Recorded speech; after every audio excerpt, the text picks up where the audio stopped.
ಒಂದ್ ಗೆಳೆತನಕ್ ಬೇಕಾಗಿದ್ದು ದುಡ್ಡು ಆಸ್ತಿ ಬಂಗಾರ ಬೆಳ್ಳಿ ಅಲ್ಲ. ಒಂದ್ ಗೆಳೆತನಕ್ ಬೇಕಾಗಿದ್ದು ಪ್ರೀತಿ ವಿಶ್ವಾಸ. ಇದು ನಿಜವಾದ ಗೆಳೆತನ. ಹೌದಾ ಹುಲಿಯ? ಹಡಿ ಮತ್ ಹ್ಯಾಂಡ್. ಚಿಟ್ ಟಪಕ್ ಢಮ್ ಢಮ್. ಇದು ನೋಡ್ ನಮ್ ದೋಸ್ತಿ.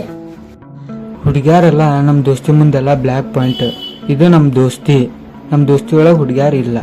ನಮ್ ದೋಸ್ತಿನ ನಮಗ್ ಇಂಪಾರ್ಟೆಂಟ್.